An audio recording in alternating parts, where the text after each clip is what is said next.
Selamat siang teman-teman pemirsa POV Librarian. Jumpa lagi dalam pertemuan podcast kali ini. Nah, saya hari ini kedatangan seorang tamu yang istimewa. Saya memanggilnya Mas Eko Putra. Satya Putra. Satya Putra. Eko Satya Putra. Beliau bukan seorang pustakawan, tapi pengguna dan saya boleh mengatakan pengamat perpustakaan karena cintanya pada dunia buku. Bisa dikatakan gitu ya Mas Eko ya? Ya, kurang lebih lah. Kurang lebih. Ya. Nah, sebelum kita lebih lanjut Mas Eko, perkenalan Anda dengan perpustakaan itu sejak kapan? Perkenalanku dengan perpustakaan itu sebenarnya sejak sekolah S1 di Jakarta ya. Nah, di situ ada beberapa tugas atau beberapa sebenarnya bukan tugas saja, tapi rekomendasi dari dosen ya. Baca buku ini, baca buku itu. Ya, aku datanglah ke perpustakaan fakultas gitu. Fakultas Teknik Salemba. Ketika itu masih di Salemba. Kemudian yang kedua, setelah mencoba di fakultas, aku merasa kok kurang ya gitu ya, bukunya itu aja. Nah, aku waktu itu masih bernama LIPI ya. Nah, aku suka mainnya ke PDIN LIPI karena rumah juga dekat kan, tinggal jalan kaki doang gitu. Nah, tapi dari dua pengalaman itu kayaknya pengalamannya kurang baik ya.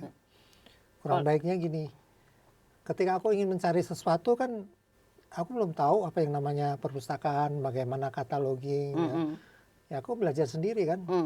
Nah, ketika aku berusaha mau di fakultas, mau di PDN tuh selalu gagal mendapatkan informasi yang kuinginkan. Oke. Jadi sumber pengetahuannya tidak ada di sana, di situ. Tapi kalau nggak salah, Anda kan besar di Amerika ya? Ya sempat lah, waktu sampai 2 kecil. tahun. Nah, sempat 2 tahun lah.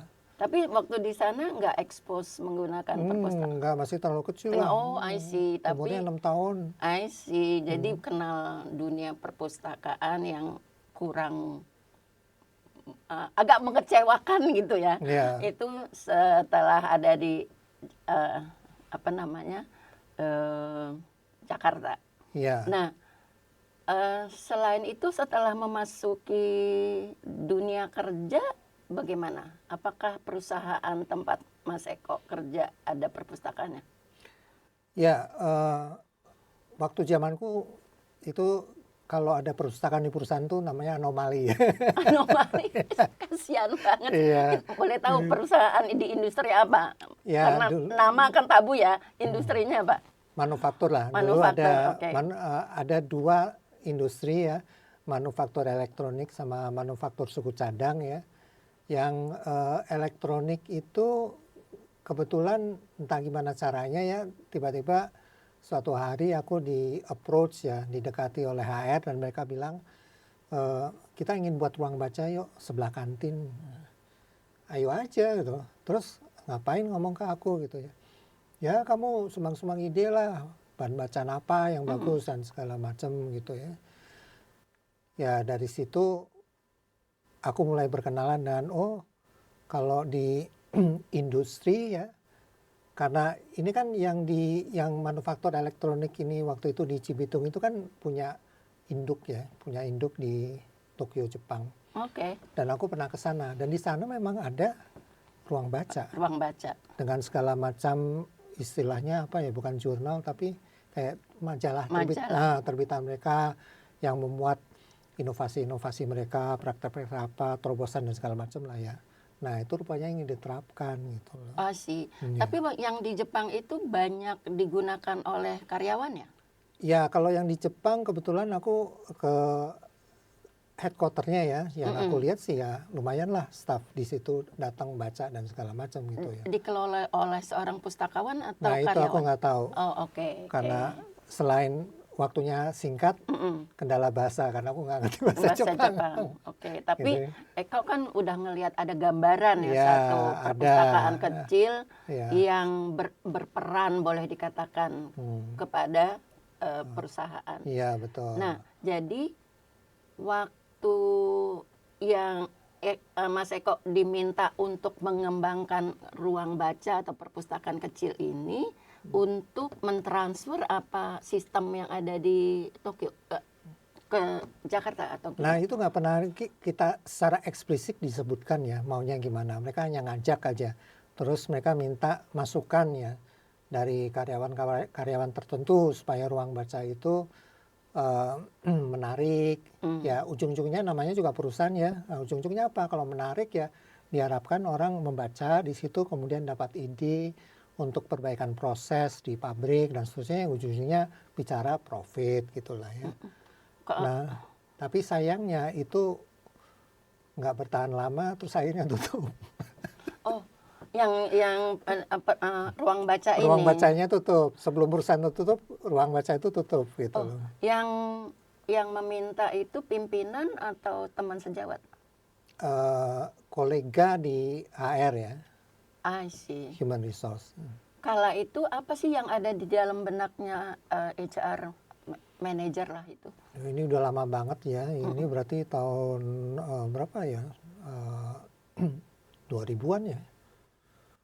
2 tahun 2000-an ya. Ya berdasarkan ingatanku sih ya mereka ingin seperti yang tadi aku bilang, orang itu karyawan lebih terinformasi dan termotivasi, mungkin membaca cerita-cerita sukses dari kantor pusat, pabrik yang lain-lain, dan terus berpikir gimana caranya menerapkan hal-hal itu, hal-hal yang meningkatkan produktivitas di lingkungan pabrik di Cibitung gitu loh. Mungkin ya seperti itu.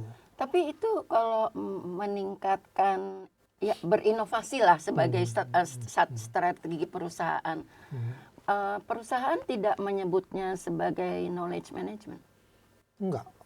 Mereka hanya dulu mendekati aku sehingga aku bilang, yuk kita buat ruang baca gitu aja. Ruang baca. Jadi justru proses pembelajarannya yang diharapkan ya. Nah, menarik nih Mas Eko karena perpustakaan sekarang juga menggunakan strategi knowledge management untuk mengembangkan produktivitas dari organisasi tempat dia berada. Apakah Mas Eka punya pengalaman tentang itu? Ya, tadi kan udah disebutkan 2 perusahaan yang manufaktur. Yang satu yang di elektronik ini yang sempat buka tapi nggak lama tutup, itu ruang bacanya. Kemudian satu lagi di perusahaan manufaktur yang aku kerja di Kerawang ya. Kerawang, ini bosku langsung yang suatu hari manggil, saya ingin perusahaan ini mempunyai perpustakaan. Oke. Bukan ruang baca ya, dibilang perpustakaan. Perpustakaan. Lebih besar lagi. Iya. Saya nggak sempat nanya. Seingat saya sih nggak sempat nanya apa-apa segala macam, cuma karena kaget gitu. Wih, orang India perusahaan mikirin perpustakaan itu hebat banget gitu ya. Nah, yang aku ingat adalah bicara dengan bos ini, terus buku apa yang mau ada di situ. Terus bos bilang ya buku-buku tentang produktivitas, buku-buku tentang cerita-cerita atau buku yang populer di kalangan Indonesia gitu, ya karyawan lah, kalangan karyawan itulah gitu. Nah tapi dia tidak melanjutkan lebih lanjut ya pendalaman tentang maksud dari perpustakaan itu apa. Cuma aku hanya berandai-andai aja karena ini perusahaan dari India. Aku masih ingat dulu ngomong sama bos, dia pernah bilang tantangan terbesar kami dari India masuk ke Indonesia adalah dengan masalah gaji. Kenapa begitu? Kalau di Indonesia gaji kan naik terus kan tiap tahun. Ya. Nah, Kalau di India itu nggak ada jaminan naik. Tahunan nggak ada, dia bilang. Nggak ada yang protes juga? Nggak ada. Oh. Di India itu lebih nerimo orang India daripada Indonesia. Kalau aku mau mungkin simplifikasi ya, mungkin ada errornya ya, tapi kurang lebih di sana gaji itu tidak terlalu banyak naiknya dalam waktu yang tahunan gitu ya. Jadi statis gitulah mungkin dalam jangka waktu. Jadi pengusaha tuh lebih bisa memprediksi itu. Dalam 5 tahun saya dapat untung sekian karena faktor dengan gaji yang relatif konstan dan segala macam. Nah, terus bos bilang kalau gitu oke, nggak apa-apa, tapi kita tetap mau masuk ke Indonesia, tapi harus dibayar dengan peningkatan produktivitas yang setara dengan kenaikan gaji. Oke, jadi ada peningkatan kinerja yang diharapkan oleh perusahaan dan meminta Mas Eko gimana caranya itu meningkatkan kompetensi. Iya. So, ya boleh dikatakan itu salah satu bentuk knowledge management sih. Cuman si bos ini memberi pengetahuan nggak kepada Mas Eko apa? Karena di sini kan dalam posisi istilahnya you are the champion of the KM project. Then you have to reach goal yang tinggi, yaitu peningkatan produktivitas as is, tanpa ada gimana caranya gitu. Dia itu tipikal orang India ya. Perusahaan India tidak pernah beda sama Jepang. Kalau Jepang sudah dipetakan ya gitu, kita tinggal jalan. Kalau perusahaan India, opini subjektif aku adalah ya kamu buat peta sendiri gimana caranya mencapai sana gitu. So what did you do? Ya aku dikasih ruangan, aku dikasih budget, beli buku yang menurut aku menarik, kemudian aku dikasih otoritas untuk milih 2 orang yang menjaga dan segala macam. Ya udah diatur seperti itu. Terus nyusunlah sendiri. Biasalah buku tamu, kemudian buku apa yang dipinjam. Terus buat kayak small campaign gitu, kampanye kecil-kecilan. Ya ada perpustakaan loh, kita punya koleksi seperti ini, ayo datang baca. Waktu itu sempat mau buat acara reading juga, ya, tapi nggak jadi. Terus ya berjalan 2 atau 3 atau 4 bulan kali ya. Terus ya monitor berapa orang yang datang, berapa yang baca di tempat, berapa yang pinjem. Apakah ada pertanyaan atau usulan tentang buku-buku apa. Baru sampai tahap itu doang, belum sampai bagaimana mereka belajar tentang hal-hal yang bisa meningkatkan produktivitas mereka, belum sampai itu. Even bagian HR-nya juga tidak memberi info kompetensi yang dibutuhkan oleh si karyawan ini dengan pengetahuan yang dituntut dari mereka. Enggak. Wow. Ya seolah-olah kayak proyek aku dan bosku gitu ya. Tapi begitulah, seingatku kenyataannya begitu. Ya udah nggak apa-apa, jalanin aja toh. Tapi banyak itu karyawannya kan orang Indonesia ya? Iya, operator kan semua Indonesia. Tingkat pendidikannya apa? Dari SMA D3 sampai S1 ada. Ada perbedaan kualitas membaca nggak di antara ketiga kelompok umur ini?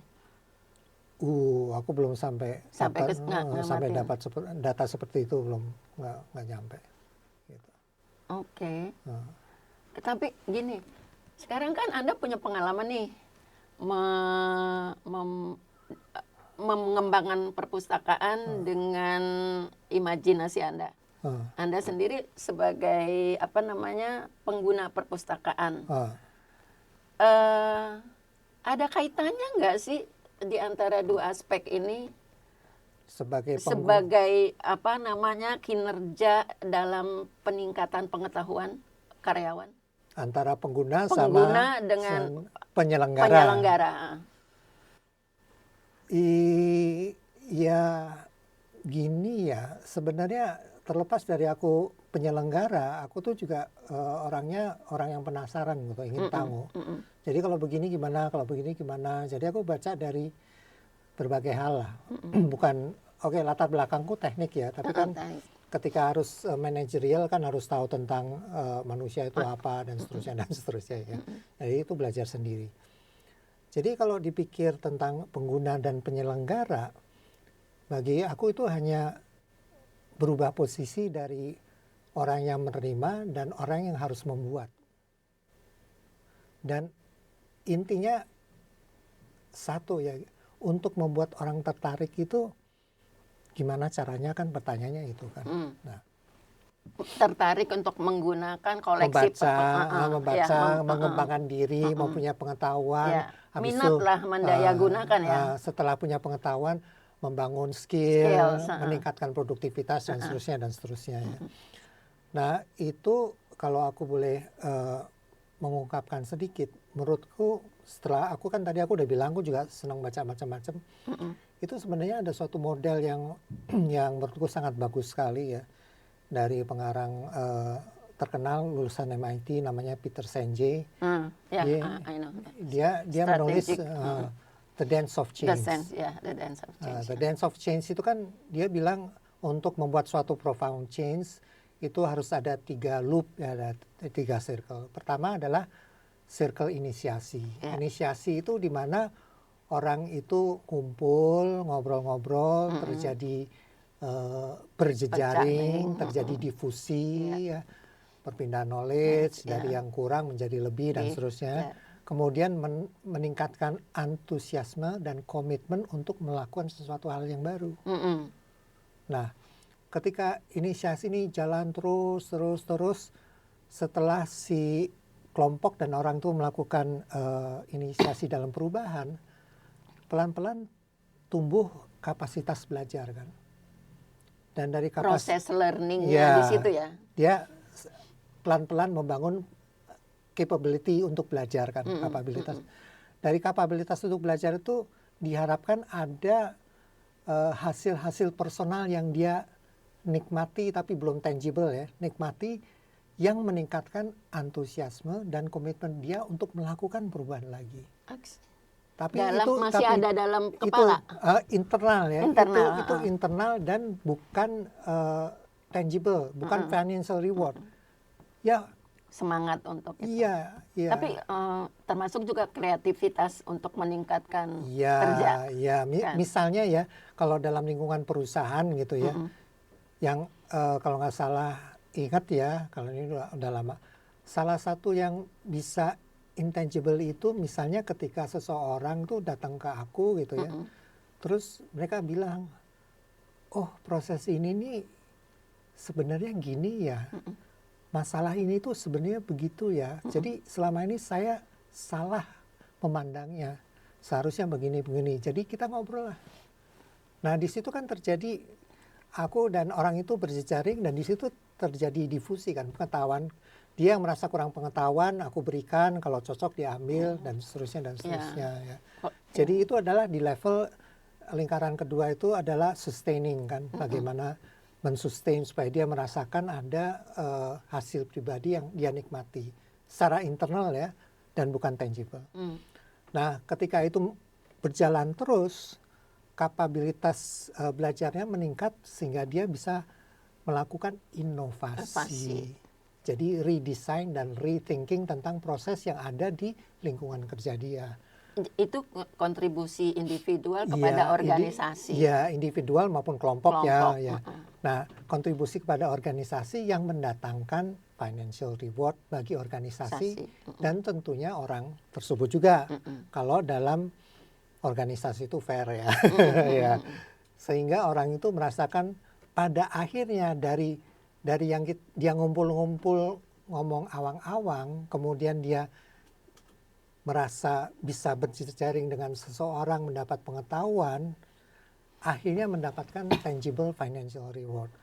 Oke, jadi kalau aku boleh ringkas, itu ada sharing pengetahuan di antara karyawan yang lalu membentuk satu teamwork untuk bagaimana secara bersama meningkatkan produktivitas dari perusahaan. Nah, kata kuncinya kan di sini ada reward dari perusahaan. apakah itu reward dalam bentuk eh, terlihat terwujud atau bisa sekedar pengetahuan sehingga yang melakukan itu merasa kontribusinya dihargai. Aku kurang sepakat, Mbak. Gimana kurang? Oke, I like it. Gimana Jadi kurang? kalau tadi menyimak penjelasanku ya, reward tangible financial itu kan merupakan hasil akhir dari suatu proses yang panjang perjalanan pribadi itu ya. Itu hasil akhir, bukan awalan dia untuk mau hobi belajar atau dan segala macam gitu. Jadi kalau perusahaan memberikan financial reward, pendapatku ya itu tidak akan bisa memicu suatu perubahan perilaku dalam arti dia orang tuh mau belajar dan segala macam. Oke, jadi proses dari belajarnya itu dengan output produk dari apa mereka hasilkan itu dua hal yang beda. Iya. Si reward itu termasuk di output produk dari si sebagai proses akibat orang ini berproses gitu ya. Tapi bukankah sebagai organisasi perlu dong menghargai kinerja si kelompok ini? Betul, setuju. Ini kita ngomong organisasi ideal ya. Organisasi ideal nggak miring-miring sana miring sini ya. Oke. Tapi itu bukanlah satu-satunya dan jangan anggap itu sebagai pemicu untuk perubahan perilaku. Oke, jadi yang menyebabkan perubahan perilaku dari orang yang tidak ingin belajar menjadi pembelajar apa? Ya itu tadi. Pertama dia bisa berjejaring. Ya jadi ada ya kalau istilahnya ada champion lah, ada leadernya dengan leadershipnya ya untuk mengajak dia yuk kita belajar. Kan ketika belajar kan belum tentu dapat hasil apa-apa. Duduk ngopi aja gitu kan.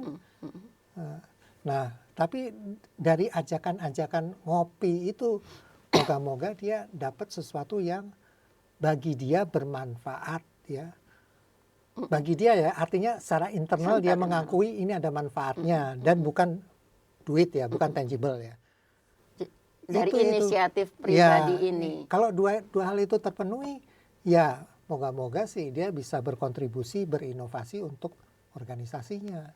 Tapi gimana caranya ya si organisasi ini menghargai kontribusi si karyawan yang kreatif ini? Oke, sekarang gini ya. Tadi kan aku udah bilang ya, aku pertama di Jepang ya, kemudian di India. Aku nggak tahu kebetulan atau gimana, tapi perusahaan India ini bisa dibilang kiblatnya juga kiblat Jepang. Cara berpikirnya dia ingin meniru budaya Jepang untuk meningkatkan produktivitas ya, dan segala macam. Ada yang mereka sharing tesit ke tesit, itu udah ada proses itulah ya. Oke. Dan salah satu salah satu jurus wajib dalam Jepang itu kan Kaizen. Kaizen ya. Jadi India ini kan ingin menerapkan Kaizen juga. Dan menurutku Kaizen juga oke, bisa. Karena Kaizen kan intinya orang yang bekerja itu secara pelan-pelan membangun pemahaman tentang alat kerjanya, lingkungan kerjanya dan bagaimana memperbaiki semua itu untuk meningkatkan produktivitas. Dalam waktu yang lama ya, sustain. Cuman, ini pendapatku pribadi ya, yang Jepang tidak utarakan dan yang India nggak tahu atau nggak mau tahu, dan yang selama aku berkecimpung di dunia manufaktur, yang mungkin aku kurang pergaulan atau gimana, nggak pernah dibahas sisi lain dari Kaizen, yaitu namanya Hansei. Refleksi. Kaizen itu hanya bisa terjadi kalau kita berefleksi tentang siapa diri kita di situ. Kita mau jadi apa? Ya, tapi aslinya di Jepang begitu. Karena dulu kan pernah ada, ya aku nggak tahu ya, Mbak pernah baca apa enggak. Kaizen itu ketika perusahaan Jepang pada susah gitu ya, setelah Perang Dunia Kedua dan seterusnya, mereka harus bangkit dengan meningkatkan produktivitas dan segala macam kan. ada suatu konflik di mana orang di Jepang katanya ini ya, ngapain sih saya invest begitu banyak ke perusahaan, waktu, pikiran, tenaga saya. Nah, tapi dari pemikiran ini muncul lagi pemikiran lain bahwa ya itu kan hidupmu. Kalau kamu mau, karena dulu Jepang hancur ya, karena kamu mau bertahan hidup dan punya kehidupan yang baik, ya kamu harus berkontribusi ke organisasimu, maka organisasimu akan take care of you juga. Gitu. Nah, dari pemikiran itu, orang tuh mulai sadar ketika saya datang ke pabrik, saya ini bukan hanya sekedar menjalankan alat. Tapi bagaimana alat ini terawat dengan baik sehingga tidak breakdown, sehingga umurnya panjang. Ya, jadi mencintai pekerjaannya ya, dari A to Z. Jadi dengan jiwanya disumpahkan ke situ. Oke. Nah, idealnya seorang pekerja apapun itu organisasinya perlu bersikap begitu. Iyalah, kalau dia mau menjalankan Kaizen harus ada sikap seperti itu dulu. Kalau enggak ya wes bablas. Gitu. Kira-kira kalau konsep Kaizen ini diterapkan di organisasi Indonesia, khususnya tadi di lingkungan perpustakaan yang Eko sendiri merasa kurang melayani, bisa nggak? Atau jalannya panjang? Bisa apa enggak, aku nggak bisa jawab. Tapi kalau kita lihat, kalau aku lihat perpustakaan dalam suatu konteks yang sangat besar tentang negara dan bangsa, mungkin aku lebih senang memilih menjawab harus bisa, Mbak. Harus bisa. Bukan bisa apa enggak, harus bisa. Cuman caranya gimana? Nah itu ya, kalau filosofisnya kayak tadi, tapi praktikalnya gimana aku juga nggak tahu gitu loh. Kalau aku pribadi sih emang dulu kan kendala ke perpustakaan adalah ada sesuatu aku harus merumuskan, ada suatu permasalahan ya. Permasalahan itu kemudian aku harus rumuskan, jadi poinku apa sih kan, mencari apa kan. Baru dari, kalau aku udah tahu mencari apa, aku harus ngecek katalog ya. Jadi yang aku cari apa ini ada di mana gitu kan. Aku sebagai orang awam kan ngertinya gitu. Ya mungkin dulu nggak cocok karena aku juga nggak jago gitu ya merumuskan pertanyaan dan jawaban, sehingga nyusun katalognya juga nggak benar, jadi nggak ketemu. Bisa aja seperti itu. Tapi aku harapkan perpustakaan gimana caranya bantu orang yang awam itu merumuskan ini masalahnya apa sih sebenarnya. Nah sebenarnya gitu. Itu SOP yang harus dilakukan oleh pustakawan kok. Di setiap perpustakaan itu harus ada yang namanya information services, information desk. Jadi pengunjung yang tidak tahu, karena kan dia belum tahu sistem kan, terus pergi ke meja itu, si pustakawan yang jaga itu harus probing apa yang bisa dibantu, mau mencari apa, untuk kepentingan apa, apakah literaturnya dalam bentuk buku atau artikel atau data industri, harusnya gitu kok. Bila misalnya dia sudah membimbing si pencari melalui, kalau sekarang kan online katalog, kalau dulu kan masih ke rak-rak itu ya. Kamu masih ngalamin yang di rak-rak itu ya, kartu-kartu itu kan, zaman dulu banget itu kan. Disusun alfabet itu kan ada rak pengarang, judul, subjeknya. Ya. Nah, langkah pertama itu kamu tuh harusnya dibawa ke rak katalog subjek, tapi didampingin. Nah, andai kata nggak bisa, idealnya si pustakawan ini mengarahkan, tunggu dulu, saya lihat kira-kira perpustakaan mana ya di Jakarta yang memiliki, apakah British Council kah atau manakah. Idealnya gitu kok. Tapi pada kenyataannya, prakteknya, ya nggak semua perpustakaan begitu. Ya mungkin dulu aku apes ya dua-duanya gitu. Yang jaga kamu dapat apes, dapat jaga. Orangnya nggak seperti itu kualitasnya ya mungkin gitu. Mungkin. Jadi ya kalau sekarang aku nggak tahu gimana ya, tapi aku harap improve ya, dan pustakawan di sana bisa menjelaskan ya, cari subjeknya apa dong gitu ya. Merumuskan subjek itu juga nggak mudah Nggak kan. mudah. Ya. Kemudian baru kalau syukur-syukur dia kalau tahu nama buku atau nama pengarang, pengarangnya ngarang tentang apa aja, itu kan bisa dicari ya. Nah, tapi ini Mbak, aku yang pengen angkat tuh di sisi lain ya. Kembali ke masalah manufaktur ya, dunia profit swasta manufaktur gitu. Ketika misalnya orang itu entah gimana caranya bisa sampai segitunya dan cari informasi di perpustakaan, itu kan teorinya dia akan bawa kembali ke perusahaan. Ya. Kemudian kalau ternyata itu bermanfaat, kemudian dia bisa menjadi terlihat sebagai champion, barulah si perusahaan itu kan memberikan reward ya, memberikan reward dan segala macam.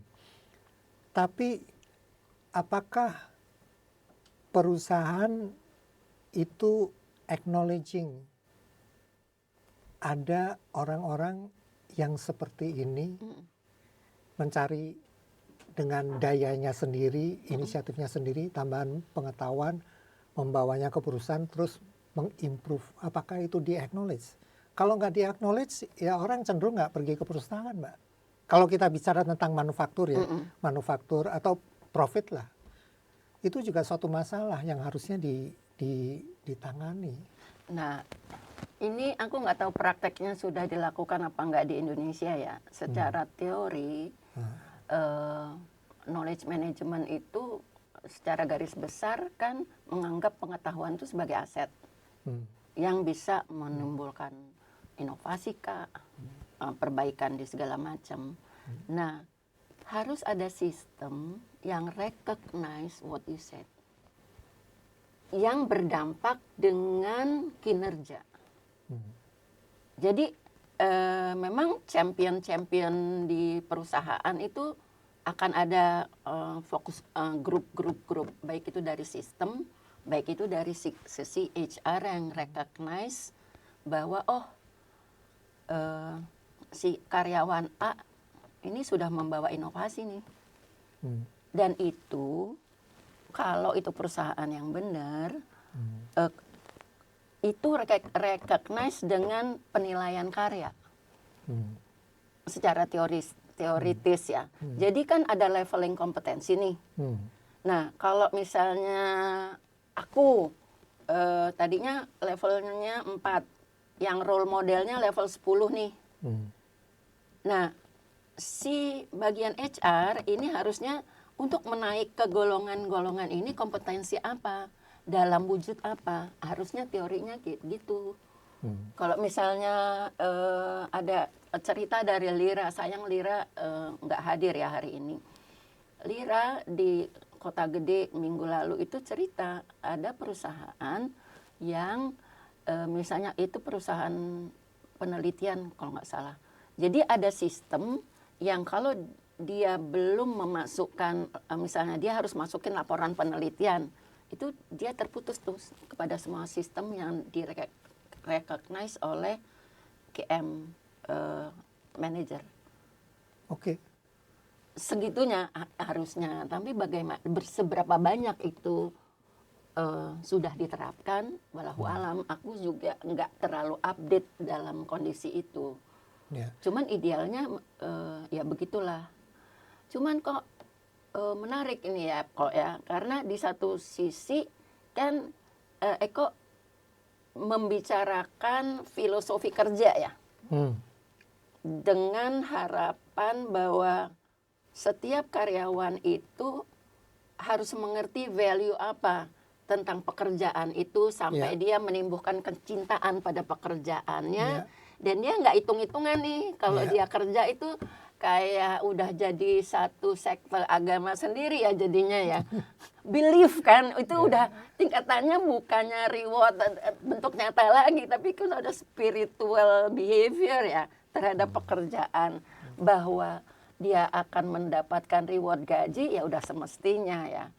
Yang kayak gitu. Tapi di lain pihak aku gimana ini sih organisasi menghargai yang seperti ini. Betul. Nah, misalnya nih sekarang nih kayak Eko nih udah membangun satu COP sendiri untuk menaikkan kinerja di perusahaanmu.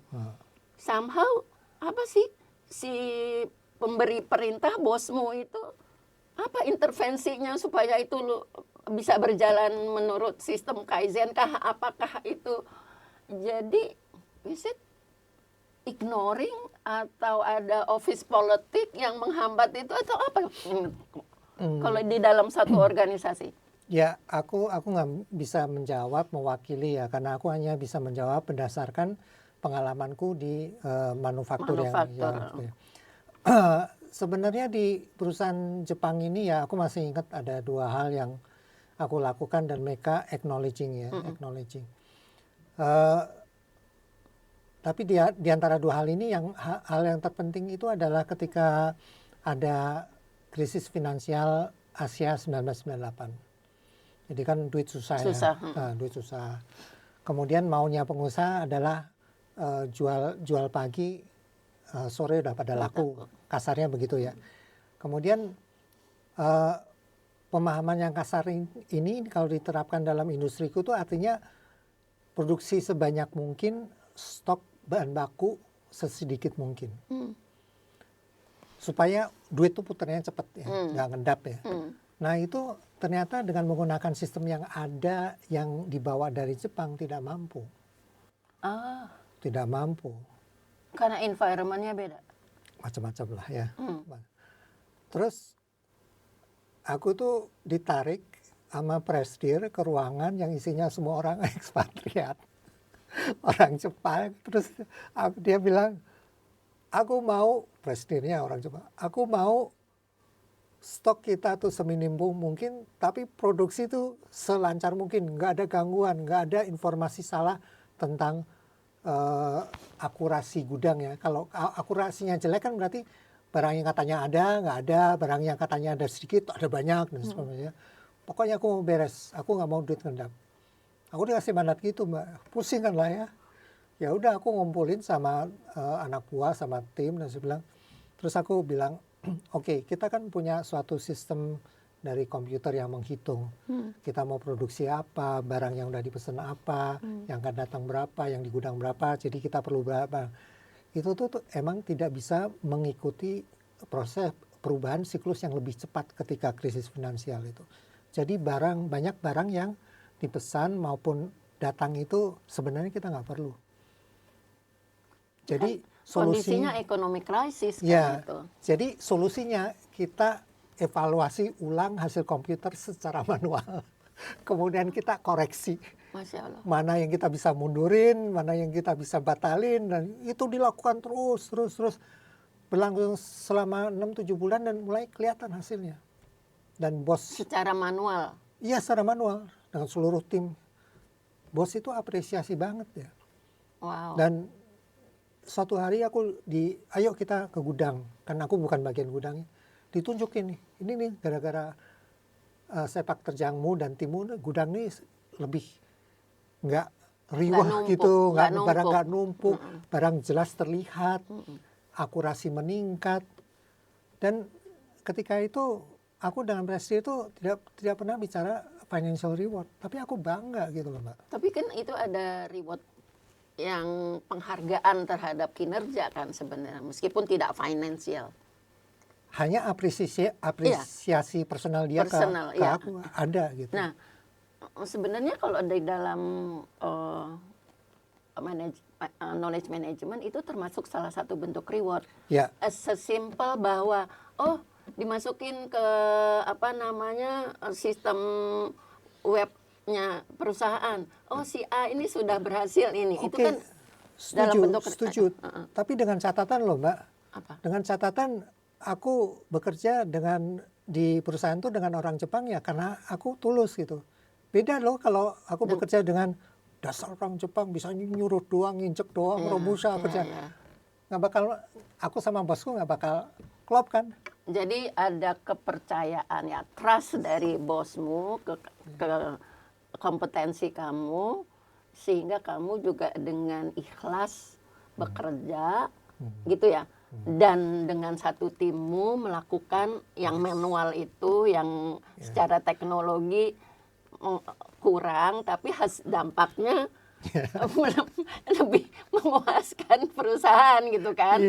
Nah, that is an achievement sebenarnya, whatever creativity kan itu. Ya, tapi itu kan diperlukan kepercayaan kolektif. Iya, blah. Dan segala macam. Dan itu gimana cara duplikasi nggak bisa ya. Cara replikasinya itu kan macam-macam nanti bergantung dari budaya perusahaan, bergantung dari orang-orang yang bercokol di perusahaan itu, terutama pimpinannya menurutku loh ya. Bergantung dari pekerjanya juga, dia melihat realita bekerja itu gimana. Realita bekerja itu ya pokoknya aku kerja cuma tanganku doang ya, otak dan hatiku bukan di tempat kerjaan ya. Bisa aja kan. Itu kompleks gitu loh. Iya. Nah, gimana yang hal kompleks ini bisa diangkat oleh perpustakaan dan pustakawan. Nah, itu yang baru aku mau tanyain. Based on your experience, dengan kita kaitkan dengan kondisi perpustakaan Indonesia sekarang yang juga dalam kondisi krisis dalam arti kurang penghargaan, dan ya mungkin Eko juga baca di Kompas, gajinya juga kecil, mereka harus berhadapan dengan harus melayani dengan semaksimal mungkin. Kira-kira advismu apa? Kalau masalah gaji aku nggak bisa kasih ya, bukan soal gaji. Attitude nih, karena kita abaikanlah soal financial reward itu. Tapi kan ada trust nih dari bosmu. Ya, kalau aku sih melihatnya mungkin terlalu idealis ya, tapi aku ingin bicarakan. Ya udah, gini perpustakaan, pustakawan coba mencek data-data gitu ya, misalnya karyawan yang datang, mereka interestnya apa, bicara apa. Kalaupun nggak ada, coba ya ini ideal banget apa enggak ya. Coba mendekati perusahaan-perusahaan itu. Sebenarnya kamu tuh ya kita kayak kampanye lah ya. Kita jualan, kamu tuh perlu knowledge management loh. KM kamu perlu. Kenapa nggak dekati mereka di situ ya. Dan kalau dalam konteks ini, kalau aku mau aku diajak, aku bilang, oh iya aku seneng kok mau diajak, kita coba lah. Gitu. Terus mungkin ada event-event khusus gitu, mungkin sebulan sekali, sebulan 2 kali, khusus bicara tentang industri. Sebagaimana besar sih industri kita punya pengetahuan, gimana besarnya pengetahuan itu untuk produktivitas, pengetahuan itu dari mana. Ya kayak ngobrol aja lah, gitu, forum terbuka. Bincang-bincang dari hal yang kecil yang kayak kamu kerjain sama teman-teman itu ya. Nah, apa namanya, tapi perlu motor penggerak juga ya, kok, dan kolaborasi ya. Di dalam misalnya unit-unit dalam perusahaan itu untuk mewujudkan peningkatan layanan ya, inovasi. Dengan terminologi knowledge itu aset, menurut Eko gimana itu kita bisa terapkan di perpustakaan? Bisa diulang nggak?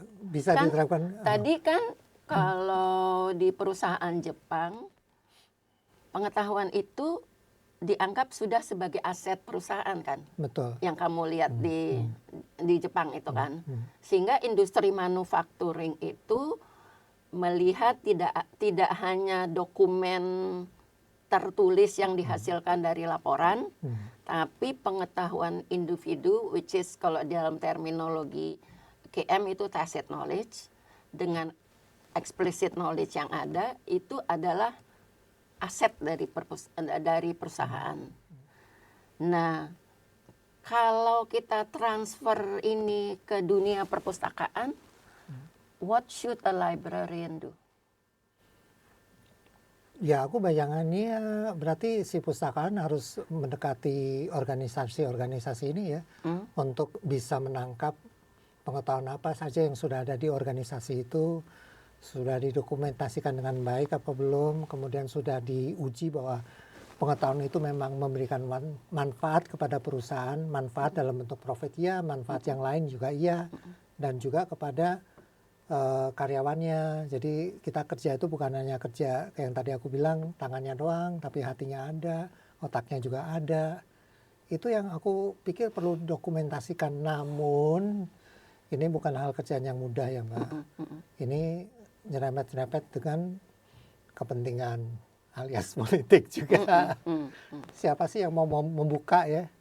Mereka akan bertanya terus manfaatnya buat kita sebagai organisasi apa gitu loh. Jadi masih banyak what is it info me-nya ya. Iyalah. Kesana. Menurutku ya. Gitu. Untuk menurunkan level what is it info me-nya menjadi satu recognition yang tadi Iko identifikasi sebagai reward, pengakuan dan trust tuh. Nah ini aku ngomong gini aku tiba-tiba ada ide Mbak. Apa? Ya udah pustakawan lah yang buat misalnya semacam rekap gitu. Jadi 6 bulan terakhir di industri ini kemajuan di luar tuh begini loh, di Indonesia gini loh, analisa gimana, ajaklah pakar atau ajak siapa yang menarik, buatlah bincang-bincang, sebarin ke semua industri. Industri kamu tuh begini loh masa depannya. Coba ketok mereka pelan-pelan, gitu. Jadi perlu pengetahuan yang luas, tapi juga keinginan untuk sharing knowledge ke seluruh organisasi, tapi juga percaya diri bahwa kita punya kemampuan untuk membuat itu kan. Iya pasti. Nah, ini salah satu yang diidentifikasi bahwa salah satu penyebab dari kurang recognize-nya perpustakaan itu adalah pustakawannya sendiri. Karena kurang bisa menjual dirinya bahwa dia punya ilmu. Ya udah aku bantuin. Bantuin. Gimana? Kita bikin satu seri webinar. Bener? Bener lah, aku bantu ya kita buat ya. Sekarang tuh yang lagi rame kan sebenarnya itu ya kendaraan listrik. Itu bagus tuh dibuat tuh. Sejarahnya gimana Tiongkok bisa melibas Tesla. Kemudian terus kita buat informasi terkini dan prediksi ke depannya gimana kita harus berjuang ya supaya kita tetap bertahan. Itu bagus tuh Mbak. Jadi sebenarnya seorang pustakawan itu harus bekerja sama dengan seorang subjek spesialis seperti Eko. Iya kan? Ayo. Untuk membentuk satu tim dan disebarluaskan dulu untuk bisa dikenal bahwa perpustakaan ini punya kontribusinya. Yes. Gitu ya. Cuman perpustakaan seperti apa ya kok kita nggak ngerti. Itu barangkali kalau perpustakaan manufaktur di Jakarta ini ada yang bagus nggak sih? Yang bisa kita kerja, itu kan industri telkom nih. Aku nggak punya bayangan. Referensi ya? Sama sekali blank. Iya ya. Tapi nggak apa-apa kan, mulai dari blank juga adalah awal kan ya. Kenapa kita harus tahu dulu? Dari blank dulu juga nggak apa-apa kok. Maju aja. Ya maju aja. Siapa takut tuh. Siapa takut. Oke, jadi kita awali dulu dengan obrolan warung kopi yang mengumpulkan beberapa orang. Itu lalu, tapi punya mimpi ya. Iyalah. Nah, berarti dalam proses knowledge management itu orang yang akan menerapkan harus punya visi. Betul. Kalau enggak, kita tularin visinya pelan-pelan. I see. Itu bisa datang dari faktor eksternal ya. Iya, semua kan bisa Mbak. Cuman How can that person knows ada expert seperti kamu? I don't know.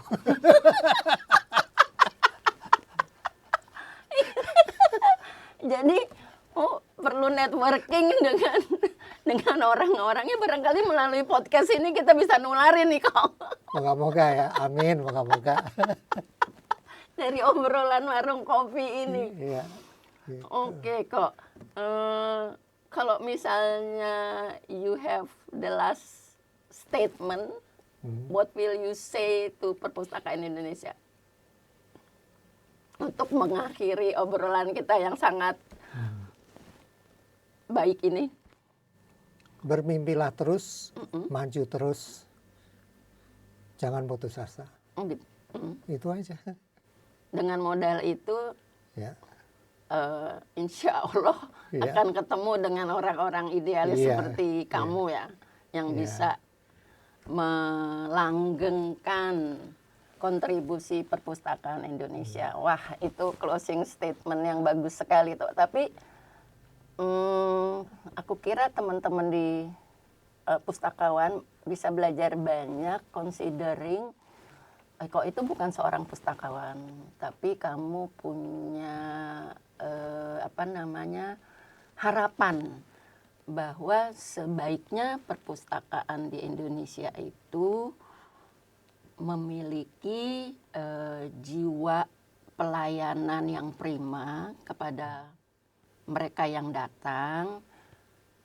Itu untuk eksternal, dan di internal jangan putus untuk terus belajar dan bentuklah satu kelompok studi pembelajaran, even though rewardnya itu bukan dalam berbentuk uang, tapi itu kepuasan dalam berbagi ide.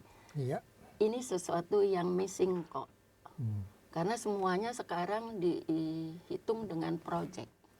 Sementara Eko itu mengenalkan some philosophical konsep terhadap kerja yang sangat dalam dengan mencintai pekerjaannya. Ya. Waduh, ini bisa panjang kok, tapi kelihatannya kita teruskan lain kesempatan. Banyak serinya nih yang perlu diteruskan. Ya. Terima kasih banyak atas sesi siang ini. Sampai jumpa lagi. Terima kasih teman-teman. Sampai jumpa lagi.